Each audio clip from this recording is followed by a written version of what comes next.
आप सभी को एक बार फिर से मेरे इस चैनल में स्वागत है। जैसा कि जान रहे हैं कि अभी दुर्गा पूजा का छुट्टी चल रहा है। ऐसे तो आज संडे है लेकिन छुट्टी का दिन जो है वो आज से ही शुरुआत हुआ है दुर्गा पूजा का। और आज 2 अक्टूबर की भी छुट्टी है, तो मेरे पास पर्याप्त समय था कि एक कोई भी एक नए एप्लीकेशन पे काम करके आप सबों के बीच में वो वीडियो बना के लाऊं। तो इसी क्रम में अभी जस्ट शुरुआत हुआ है कुछ दिनों पहले एनसीडी का आशा के लिए। क्योंकि एनसीडी तो बहुत पहले से चल रहा है, लेकिन एनसीडी ऐप पे आशा को काम करने के लिए जो है वो विगत कुछ महीनों से जो है इस पे काम चल रहा है। अभी ब्लॉक लेवल पे जो आशा का RCHID है उसका मैपिंग चल रहा है और जल्दी ही ये मैपिंग का कार्य पूरा हो जाएगा सभी जगह। तो बात यहाँ ये आ रही है कि आशा के लिए जो ये एप्लीकेशन लाया गया है एनसीडी, तो आशा का जो भी अभी स्टैंडर्ड है, चूँकि उनके पास एंड्रॉयड मोबाइल भी दिया गया है और जैसा कि आप सभी जान रहे हैं कि वो अच्छे से मोबाइल चला भी नहीं पा रही हैं। बहुत सारी आशा हैं जो चला भी लेती हैं, लेकिन मैक्सिमम ऐसी आशा हैं जो नहीं चला पा रही है। लेकिन फिर भी ये एनसीडी ऐप को लाया गया और जिसमें आशा को फैमिली फ़ोल्डर और सीवैक फॉर्म का एंट्री करना है। तो आखिर ऐसा क्यों सोचा गया? तो इसके पीछे बस एक ही रीज़न है कि जैसा कि आपको पता होगा कि 1 साल पहले अश्विन ऐप आया था आशा के लिए, जो कि फ़िनांशियल ऐप था, आशा इंसेंटिव बेस्ड था वो। और जब वो लागू हो गया और सभी आशा का काम उस पे हो रहा है, इंसेंटिव के लिए वो उसमें फॉर्म का जो फिलिंग करते हैं ऑनलाइन, जो वो अपना इंसेंटिव का भरते हैं, उसमें जो भी प्रपत्र आता है उसका, तो जब वो काम सक्सेस हो गया तो सभी के नज़रों में ये आया कि अब आशा के द्वारा जो है वो एनसीडी जिस पे कि एएनएम काम कर रही हैं, अभी भी उनको एएनएम को काम करना है, लेकिन अब एएनएम के साथ साथ इस एप्लीकेशन पे आशा को भी काम करना है। आशा के मोबाइल में एनसीडी का जो है ऐप ऑलरेडी पुश किया हुआ था पहले से ही। तो आइए हम इसी कड़ी में देखते हैं कि कैसे आशा इस एप्लीकेशन को यूज़ करेगी, जो कि एनसीडी है। और एनसीडी में आशा को जो फॉर्म फिलअप करना है वो पहला है फैमिली फ़ोल्डर, सभी आशा इसके बारे में जान रही हैं, और सीवैक फॉर्म है जिसके बारे में भी सभी आशा जान रही है, क्योंकि वो 1 साल से इस पे काम भी कर रही हैं और इसका इंसेंटिव भी उनको अश्विन के माध्यम से प्राप्त शायद हो रहा होगा। तो जब आपका मैपिंग हो जाएगा और आपके यानी कि आशा के मोबाइल में ये आईडी को एक्टिवेट कर दिया जाएगा, तो एक्टिवेट करने के बाद जब वो लॉगिन करेंगे तो इस तरह का इंटरफेस आएगा आपके सामने में, जैसा कि अभी आप देख रहे हैं। एक ग्रीन कलर का है,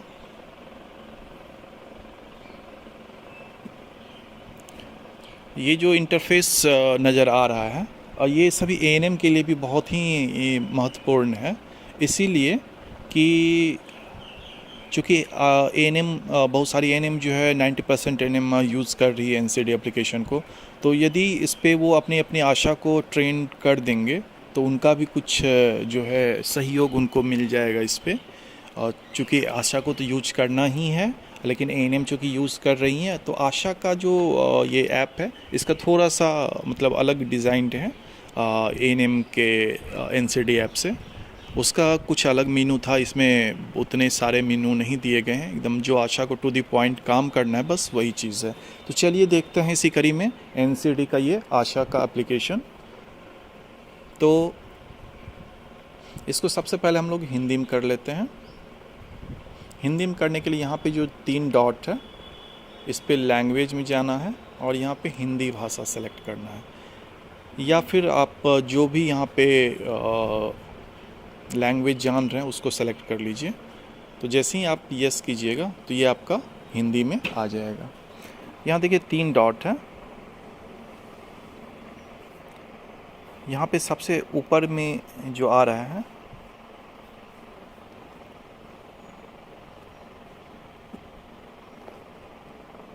तीन डॉट पे गए, सबसे पहला है डैशबोर्ड। डैशबोर्ड आशा के लिए हम इस तरह से बता सकते हैं कि आप पूरे महीने में क्या काम किए उसको एक बार में यदि जानना है तो एक नज़र में, ताकि आप जैसे ही देखें पता चल जाए, तो वही एकदम आसान शब्दों में उसको डैशबोर्ड कहते हैं। कि जैसे कितना आपका जनसंख्या है आपके वार्ड का, कितना नामांकित हैं, कितना नामांकन शेष हैं। आपको यदि एक नज़र में कोई भी पेज देख के या कोई भी एप्लीकेशन देख के पता चल रहा है तो मतलब वो डैशबोर्ड है, एकदम आसान शब्दों में, जो कि आपके कार्यों से रिलेटेड सारी जानकारी आपको एक नज़र में देखने के बाद दे दे। ठीक है, तो यहाँ पे देखिए ये आपका कुल जनसंख्या आएगा। जब मैपिंग हो जाएगा उसमें तो आपका यहाँ पे जनसंख्या शो करेगा, नामांकित और नामांकन शेष। जैसा कि आप जान रहे हैं कि इसमें एनसीडी में 30 साल से जो ऊपर के हैं उनका स्क्रीनिंग करके उनका सीवैक फॉर्म डालना रहता है।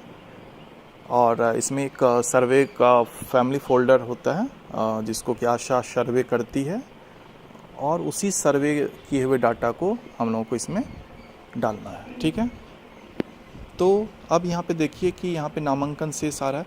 अब एक आ रहा है नामांकित। इसको यदि हम लोग खोलते हैं तो इसमें नामांकित में दिखा रहा है कि 30 साल से ऊपर जो है 339 डाटा है, और 30 के तहत मतलब 30 के आसपास में 4 डाटा है। ठीक है, अब आशा ये सोच रही होंगी कि ये डाटा आखिर आया कहाँ से, हमने तो एंट्री किया नहीं, इतना सारा नामांकन कैसे हो गया। तो आपकी जो एएनएम है, जो आपके एचएससी की एएनएम है, वो जो पहले से एनसीडी अपलोड कर रही है, वो सारा चीज़ इसमें आ चुका है। यानी कि जैसे ही वो आरसीएच मैपिंग आरसीएच आईडी से हमने लिंक किया एएनएम को, एचएससी को, तो एएनएम का जितना भी सारा डाटा था वो सारा आपका इसमें आ गया है। ठीक है, अब ये कैसे पता चलेगा, तो देखिए गांव से संबंधित जानकारी जैसे ही हम लोग यहाँ पे क्लिक करेंगे, देखिए ये डैशबोर्ड था, डैशबोर्ड में यहाँ पे है गांव संबंधित जानकारी। तो देखिए ये गांव का नाम आ रहा है, जो भी एएनएम है उसका नाम यहाँ पे आ रहा है। यानी उस एचएससी में या उस गांव से टैग जितने भी एएनएम है सारे का डाटा आपके आशा के एनसीडी का जो आईडी है उसमें ऑलरेडी मतलब ऑटोमेटिक वो अपलोड हो जाता है जैसे ही आरसीएच मैपिंग हो जाएगा एचएससी वाइज आशा का। ठीक है, तो इसलिए आपको ये नहीं सोचना है कि ये डाटा आपके एनसीडी आईडी में कहाँ से आ गया। ये सारा डाटा आपके जो एएनएम हैं उनके द्वारा जो कार्य किया गया था, उनके द्वारा जो डाटा अपलोड किया गया था वो आया हुआ है। अब यहाँ पे देखिए नामांकित दिखा रहा है 343, सीवैक पूरा हुआ 338, सीवैक स्कोर 4 से अधिक जो केस है उसमें हम ये जो 4 टोटल ये रहता है उसमें 4 से जिसका अधिक स्कोर है, स्कोर के बारे में हम लोग आगे बात करेंगे। यदि सभी आशा जान रहे हैं कि उसमें स्कोरिंग होता है, तो 4 से अधिक जिनका स्कोर है उसकी संख्या 21 है। ठीक है, और प्रारंभिक जांच द्वारा संदर्भित मतलब जो जांच हुआ था, स्क्रीनिंग हुआ था, उसके द्वारा यहाँ पे दिखा रहा है कि ब्रेस्ट कैंसर का जो केस है वो 1 है। यहाँ पे ये स्क्रीनिंग मतलब जो भी एएनएम के द्वारा डाला जाएगा कैंसर से रिलेटेड यहाँ पे है, तो ये सारा आपका यहाँ पे शो करेगा। जैसे यहाँ पे देखिए 0 शो कर रहा है, यहाँ 1 शो कर रहा है, यहाँ फिर 0 है। ठीक है, तो ये प्रारंभिक जो मतलब कि स्क्रीनिंग हुआ था उसमें ये निकल के सामने आया था। तो हमने देख लिया कि डैशबोर्ड में आशा क्या क्या देख सकती हैं, टोटल जनसंख्या, कितने नामांकित हुए हैं सीबैक के लिए, कितना बाकी है, और उसके बाद ये सारा डिटेल इंडिविजुअल आएगा। उसके बाद आता है गांव संबंधित जानकारी। अभी हमने बताया गांव संबंधित जानकारी में आ जाएगा कि आपके गांव में कितने मतलब टोला जिसको हम लोग बोलते हैं या सत्र हैं, एएनएम कौन कौन है, वो सारा आ जाएगा। ठीक है। यहाँ भाषा सेट करने के लिए हमने बताया कि जो इंग्लिश में जानते हैं, जो मराठी जानते हैं, जो गुजराती जानते हैं, यहाँ पे वो भाषा चुनिए और उसको यहाँ पे क्लिक कर दीजिए तो आपका वो आ जाएगा। ठीक है। यहाँ पे एक सूचना आता है, किसी भी तरह का यदि सूचना होगा जिसको हम लोग नोटिफिकेशन कहते हैं, वो यहाँ पे आएगा। और यहाँ पे हम लोग यदि इस एप्लीकेशन से हमको बाहर निकलना है तो हम लोग लॉग आउट करेंगे। तो लॉग आउट करने के बाद जो है इस तरह का आशा का यहाँ पे आईडी आएगा, यहाँ ऐप का वर्जन आएगा, ऊपर में अपडेटेड वर्जन जो भी होगा, यहाँ पे एनसीडी का ये सर्किल में आएगा, यहाँ वेलकम आशा का आईडी के साथ आएगा। यहाँ पे इंटर पिन नंबर डालने के लिए कहता है, ये पिन जो है हम लोग चेंज कर लेंगे बार बार। ठीक है, इसको बस मैं अभी बता रहा हूँ। ठीक है, ये पिन हम चेंज कर लेंगे। तो ये जो इंटरफेस है यहाँ पे, फिर से हम लोग यहाँ पे भाषा सेट कर लेते हैं। अब ये एक जैसे ही आपका विलेज टैग होगा तो यहाँ पे कुल जनसंख्या शो करेगा। ये सारा मैपिंग होता है आरसीएच में। यहाँ पे देखिए नामांकित दिखा रहा है, लंबित कार्य दिखा रहा है। ठीक है, ये सारा लंबित है जिस पे कि काम नहीं हो रहा है। जैसे लंबित कार्य में दिखा रहा है 434, फॉलोअप 0 है, रोगी जो पहुंच में नहीं है वो 5 का दिखा रहा है। ठीक है, तो ये कार्य योजना के तहत आ जाएगा। ठीक है, इसके बाद फॉलोअप आ रहा है। तो ये 4 चीज़ आ रहा है यहाँ पे। आगे आ रहा है यहाँ पे नामांकन। यहाँ पे एक आ रहा है पिछली नवीनीकरण जो है वो 1/10/2022 को 12:02 पे हुआ है। ठीक है, अब यहाँ पे हम लोगों को 2 चीज़ पे आशा को काम करना है। एक है नामांकन, ठीक है, और एक जो है वो है गांव संबंधित जानकारी। तो ये तो ऑटोमेटिक ये आपका जो है जैसे ही आप आईडी लॉगिन कीजिएगा तो सभी इसमें जो भी टैग होंगे वो नज़र आने लगेंगे। तो यहाँ पे आशा को मेनली नामांकन पे काम करना है। ठीक है, तो अभी तक हम लोग जो देख रहे थे एट ए ग्लांस, उसको हम लोग डैशबोर्ड कहते हैं। तो अभी हम आपको अभी सिर्फ इस ऐप के बारे में जानकारी दे रहे थे कि कैसे इसको यूज करेंगे, कहाँ क्या क्या है। ठीक है, तो अभी आप अपने आशा को या जो भी एएनएम है या फिर जो भी इस आशा प्रोग्राम को देख रहे हैं, तो उनके लिए यही होगा सबसे पहले कि आशा को सबसे पहले इस एनसीडी ऐप से उनको अवगत करवाइए कि कहाँ क्या क्या मेनू है। ठीक है, तो ये मेरा पहला है आशा के लिए ऐप का वीडियो। इससे पहले हम एनसीडी पे एएनएम के लिए बहुत सारे वीडियो बना चुके हैं जिसको कि आप मेरे इस आर्टिस्टिक केशव जो चैनल है उस पर आप सब्सक्राइब करके देख सकते हैं। लेकिन आशा के लिए यह पहला वीडियो है जिसको कि आप सभी एएनएम ज़रूर अच्छे से देख लें और अपनी आशा को इस पर ट्रेंड करें, या फिर आशा प्रोग्राम को जो भी देख रहे हैं वो पहले आशा को सभी मेनू से अवगत करवाई, चूँकि आशा से ये काम करवाना थोड़ा सा टफ है। तो इसीलिए हर आशा को या फिर आशा जिनसे भी आप अपना वर्क करवा रही हैं, यदि वो खुद नहीं यूज कर रही है तो आप उनको इस एप्लीकेशन को या इस वीडियो को आप उनको दीजिए। तो ये अब हम एक एक चीज़ को इसमें जानकारी दे रहे हैं। तो पहला काम होगा कि सभी जितने भी मेनू है उससे अवगत करवाइए, और उसके बाद हम लोग फिर यहाँ पे नामांकन में जाके फैमिली फ़ोल्डर, अगले वीडियो में हम आपको बताएंगे कि कैसे फैमिली फ़ोल्डर हम लोग इस पे आशा के द्वारा अपलोड करते हैं। तो फिर से एक बार चलते चलते देख लीजिए।